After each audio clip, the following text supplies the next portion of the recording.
Okay, so back here again. Gosh, back here for round 2. I'm here sweating like an indentured servant, man. Alright, let's see how this goes now. You're pushing it, son. Qatar's handing out visors.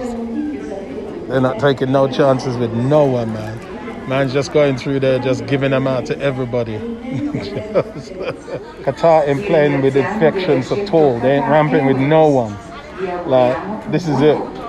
How am I gonna eat? How am I gonna eat through the visor and then through the mask? How does it work?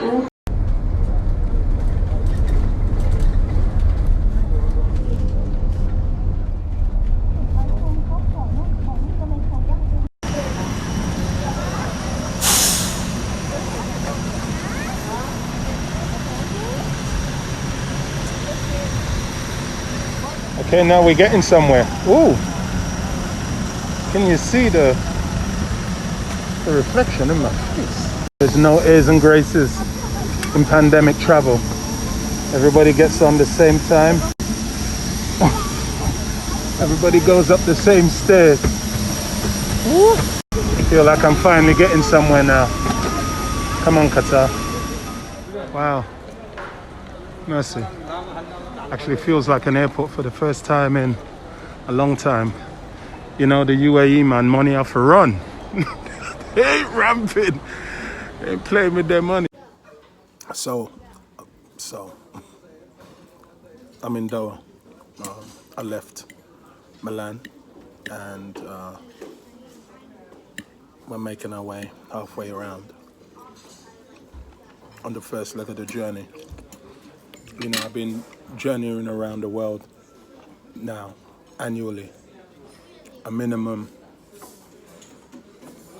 of 4 or 5 times a year for 18 years straight. I haven't always earned from it for that amount of traveling, but I've definitely learned from it. I suppose my payment has been learning, seeing how cultures operate, just seeing how people access the world, seeing how people have access to the world. And when I say people, I'm talking about those of us who are actually born in the West. We truly do have access to the world in ways that we just take for granted. We have passports in secure countries that we take for granted in ways that are, I don't even know what the word is, but we just take it for granted.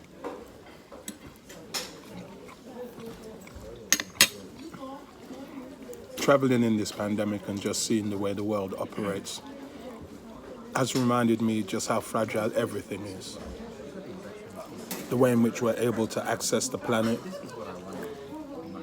the way in which everything that we think is so secure is actually so very, very fragile. The way in which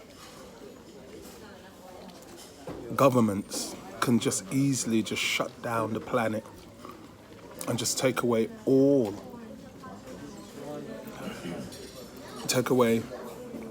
literally all the things that we take for granted, take away all the so-called rights that we have. And especially for those of us who are here in the West, give us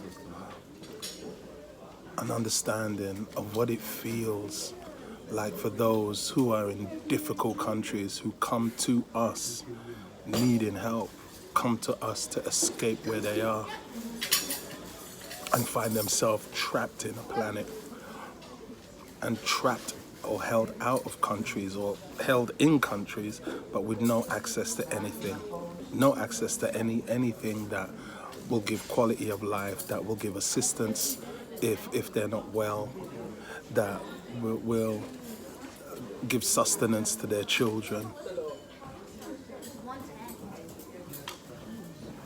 It's easy just way too easy just to take for granted the things that we have. And I think that traveling in a pandemic is teaching me that it's fragile. Fragile. Come back. It's also very fragile.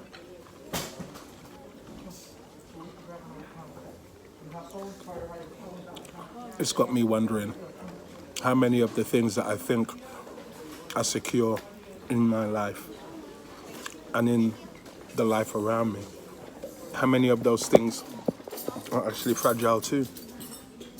Relationships that I think are secure, the way in which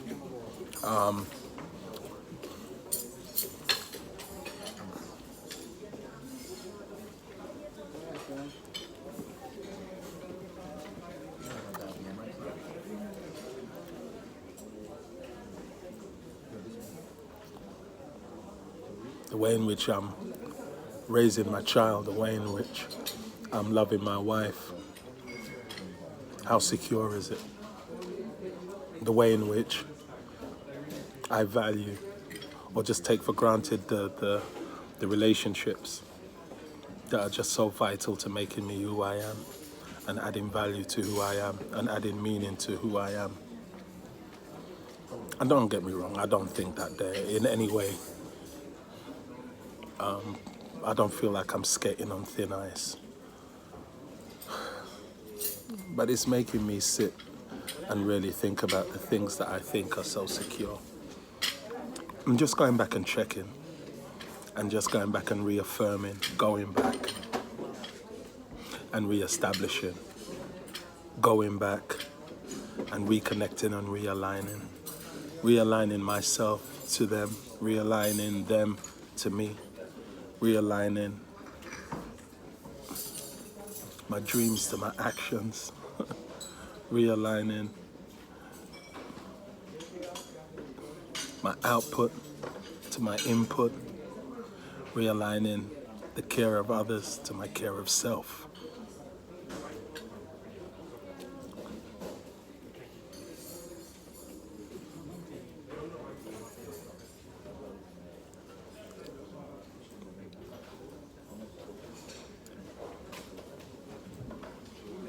I'm just saying, just check. Just check and reaffirm. Anyway, I'm going to continue to eat the food and